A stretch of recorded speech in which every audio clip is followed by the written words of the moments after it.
What's going on, everyone? Welcome back to Picks and Roll DFS. We are on an absolute heater right now, sitting at 10-2 over the last few days. Yesterday, we went 2-1 with Morrow and Austin both cashing their unders, while Stewart just missed despite plenty of looks.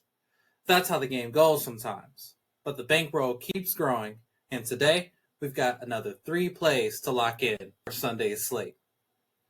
Before we dive in, quick reminder. Betr is giving away a Carson Beck free square at over half passing yards for all new users.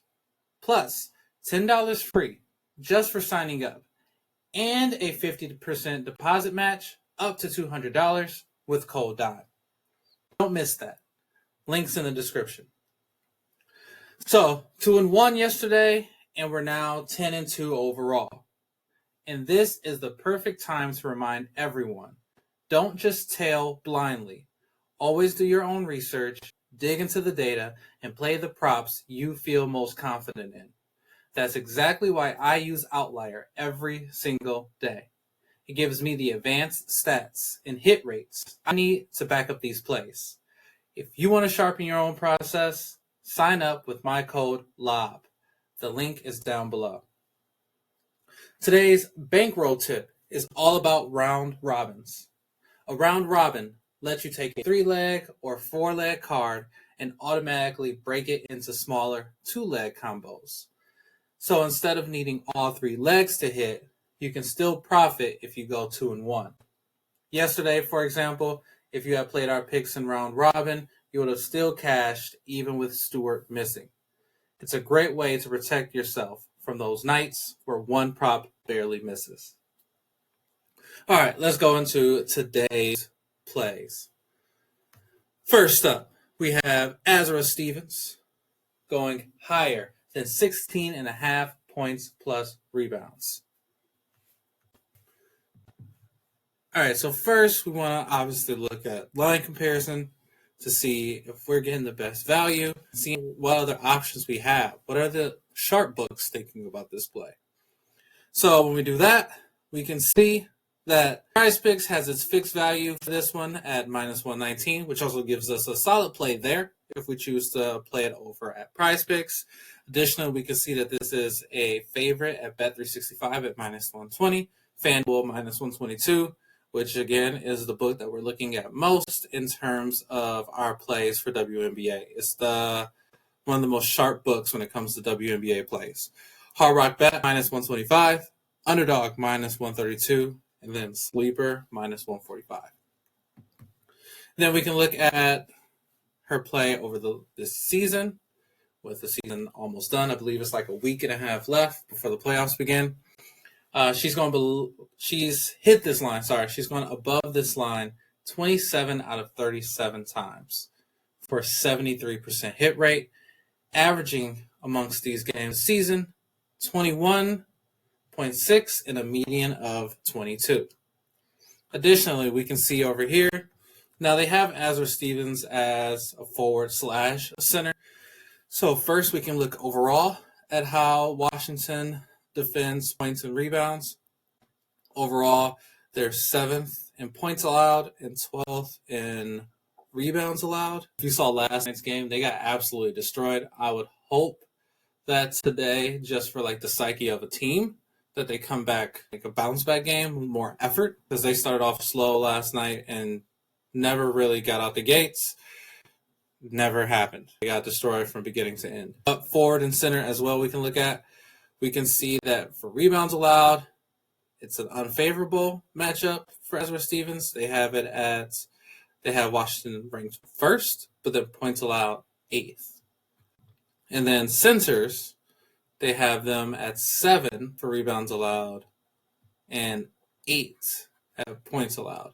So if we like even just play and look at her points line is at 10.5, and the over is kind of the favorite there. We can see she averages about, let's say in the middle of this, 14 points. And if we go to rebounds, the favorite is 6. That would leave us even though her average is 7, that would put us exactly, if she just got to her average, it would put us above this line for both of those. But then we obviously can also look at the head-to-head this year, where we can see it's going above this line against Washington 3 out of 4 times for a 75% hit rate. One thing you want to notice, of course, is that this game was from last season, and then this was the most recent, but we want to make sure that we're avoiding that recency bias. Here, this game seemed like it got out of hand. Not sure if this game there was a further lead, and then they just kind of brought it close at the end, but you can see that Azura did not have a good game the last time. Keep in mind, this was a different team that they had. Now they have Brink, who's going to get some minutes as well. She's kind of been in the rotation. That could cause some foul trouble for some other players. Kelsey Plum does a really good job of getting people in foul trouble as well, which could eliminate like Shakira Austin being in the game for some time, or Kiki Irfin. There's another center, I can't think of her name, but if they put her on Azura, Azura can blow by her in a second. She can have an explosive game. She's also a great three-point shooter, which opens up her opportunities as well. Then let's go back to, we're still at points plus rebounds. We can also see that she has exceeded 16.5 points plus rebounds in 13 of her last 17 games, averaging 20 points plus rebounds in those games. And then you can see the 4/center combos. They've held 2 out of the last 3 comparable stars, one of them being Azura Stevens in a game we just mentioned, lower lines. But again, in the NBA, you also want to kind of like keep this zigzag method. So when like a player has like those bad games, you kind of want to go the opposite route instead of, again, that recency bias, but they did bad, so they're going to do bad again. There's usually a zigzag in sports betting. So just keeping those things in mind. Again, these are my plays. Always do your own research to choose what you think is best. But I like Azura Stevens, especially with it being minus 132 on Underdog as my first play for today. Again, by the way, if you want to see these exact charts and stats for yourself, that's all inside Outlier. Code LOB gets you started with a 7-day trial. It's the same tool I use to find my edges daily. All right, play 2. Next up, Sonia Citron, lower than 6.5 rebounds plus assists. Now, Sonia, unfortunately, if we look at some of her games, let's go to the insights. She's failed to exceed 6.5 rebounds plus assists in 7 of her last 8 games, averaging just 5.2 rebounds plus assists in those games. We can also see a couple other key pieces of data. We can see this line has moved a bit since it opened. Right? We can see it opened up at 6. It opened up at 5. My apologies. Opened up at 5, then went up to 6. Then people dropped it back down to 5. Now it went back up to 6. So again, as always, keep track of line movement before you make your plays. Make sure you're choosing it at the most optimal number. It's possible that they can allow you to choose your options for this play as well. But remember, we're doing the lower on this play. And then we'll give you some more data here. Line comparison. You can see it's a huge favorite on our sharp book for WNBA props, FanDuel at minus 146, as well as Hard Rock Bet at minus 140. Additionally, for the season, she's going below this line 25 out of 40 games at a 63% rate. And then if we go to the head-to-head, we can also see that for here, she's gone below only 1 out of 3 times for a 33% rate. Keep in mind, Sonia Citron is a rookie. So earlier in the season, there's not a lot of data on her and what she can and cannot do. So that allows for more opportunities. And she also is a great player.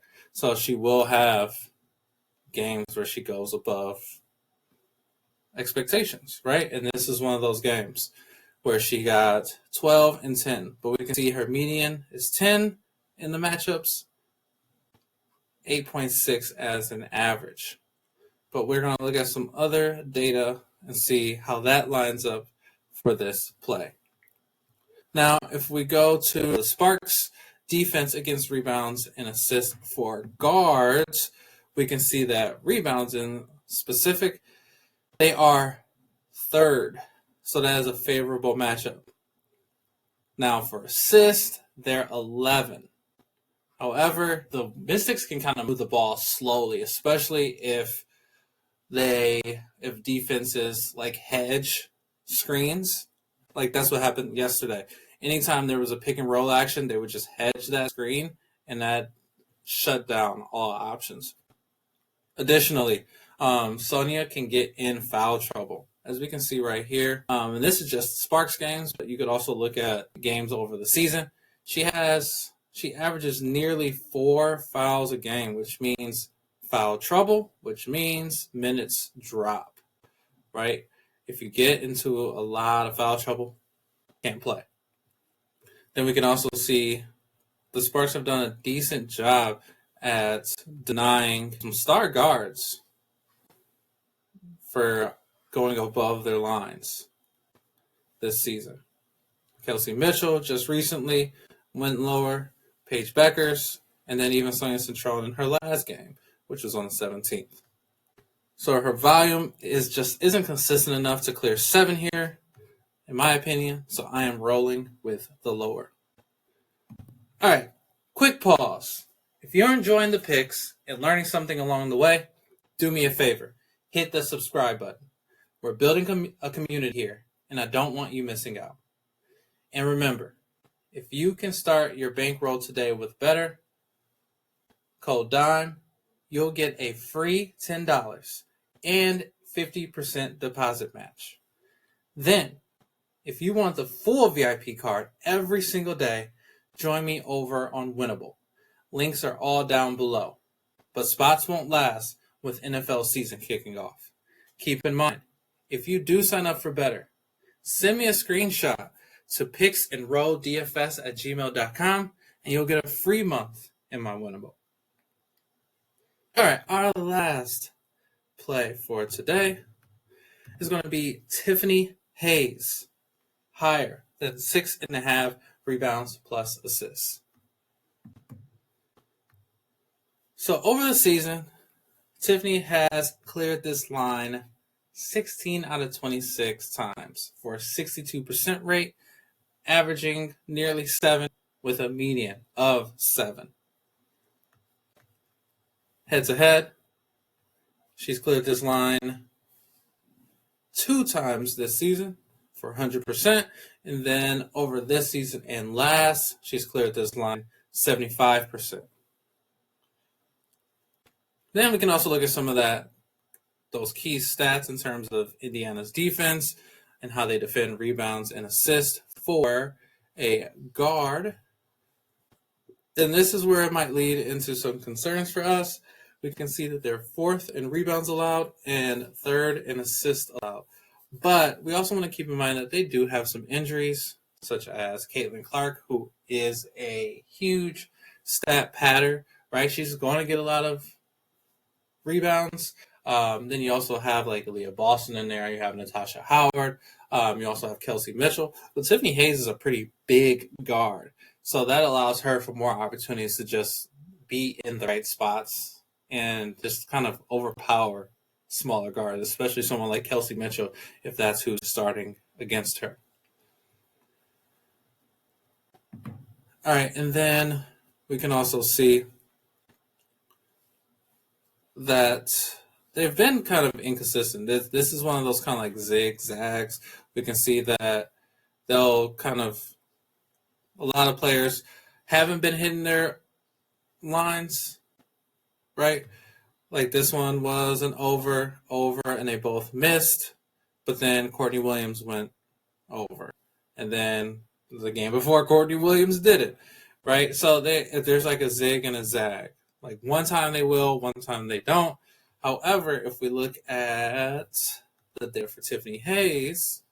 She's one of the few that has consistently went over. She is one that continuously goes above those lines. So although we can see that Indiana has denied some of these overs for some, Golden State has greatly improved over this season. Tiffany Hayes being a big guard allows for more opportunities for more rebounds. She's also, if we just look at her assist overall, she's averaging about three per game. Head to head, she's had 5 and 2 this season. We can also look at her points, 14 and 6 this season. And then this is where it's going to get, this is a big deal, which is going to be those rebounds as I was stating, right? The rebounds are going to be a big deal for her. And keep in mind, we see here both games, Golden State won. And Tiffany Hayes is going to be a major key to that success. There's also Veronica Burton in this game, who is going to put a lot of pressure on the defense. She's going to take a lot of shots, hit a lot of threes. And sometimes when you miss, especially long threes, they come on that opposite side, probably where that other guard is, allowing Tiffany Hayes for more opportunities, which is another reason why I like Tiffany Hayes higher than 6.5 rebounds plus assists. All right, let's recap. We have Azura Stevens going higher than 16.5 points plus rebounds. We have Sonia Citron going lower than 6.5 rebounds and assists. And we have Tiffany Hayes higher than 6.5 rebounds and assists. We're on a 10-2 run, and we're looking to keep it rolling tonight. Drop a like if you're tailing, comment below your favorite play of the day, and of course, subscribe so you don't miss the next one. Let's build that roll.